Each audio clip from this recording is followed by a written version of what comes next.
Welcome to IAYTD and welcome to Comic Fights. This week, in honor of the Defenders, we're pitting the Daredevil against the Green Arrow Oliver Queen. So let's get to it and start right with Green Arrow. What is he capable of? What can he do? Basically, he is one of the best, if not the best, archers in the entire DC universe, meaning that he can hit incredibly precise targets. He can, shoot down the barrel of a gun to stop someone from shooting. He's incredibly precise and he is incredibly fast. He also is incredibly rich, which means he can upgrade his arrows with all sorts of tech. He can make them explode. He can make them send off sound. He can do all sorts of things which might come into play in this fight. But it doesn't stop there. He's also incredibly gifted as a martial artist. He was trained by some incredible trainers. He knows a lot of different martial arts, and so up close, it's not going to be an easy choice either. Now let's compare that to Daredevil Matt Murdock. When he was a child, Murdock was blinded, but given kind of an extrasensory sight, that he's able to hear better, taste better, feel better.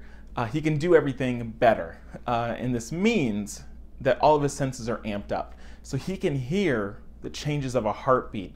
He can, taste when something is off in the air. He can, smell what different people smell like. And so even if they're not speaking, he knows who's around him. So all of his senses are ramped up to 11.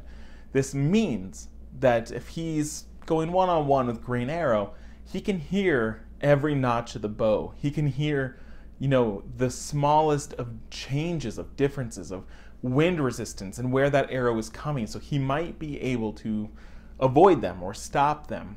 But is he fast enough to avoid all of those arrows?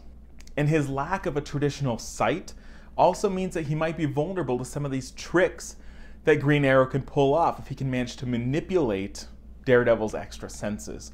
So what do you think would happen here? I want you down in the comments to get creative. If these two street level heroes were to face off to the death, who would win and how?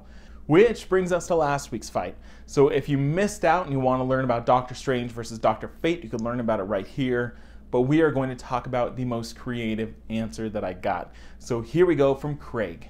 Craig says this is a tough one to call, so I'm going to assume there are no Infinity Gems or MacGuffin weapons. In this case, I give it to Dr. Fate for the standard practice they both employ. Dr. Fate's magic comes from an inner balance, while Dr. Strange's power comes from a practiced confidence. I believe this gives Dr. Strange an exploitable mental pitfall. Dr. Fate is also far less reliant on relics beyond his amulet, cloak, and helmet. I think this would begin as a small skirmish, where they probe each other's weaknesses, firebolts and magic bolts, etc., while the other employs shielding and counter spells. Dr. Strange at this point cocky that he will win. This would force them to escalate their magics to higher and higher levels. This is where Dr. Strange would get serious, which I believe at some point would force them into a battle on the astral plane for the safety of everyone else, the Doctors being cognizant of their own destructive potential. This is where Nabu would take control. While Dr. Strange's magic and experience inside the astral plane is vast, Nabu is near god levels of mental power. Add this to his abilities to call in the Lords of Order to further increase that power, and the separation Dr. Strange would have from physical artifacts gives Nabu that edge of victory enough to seriously injure and or kill Strange.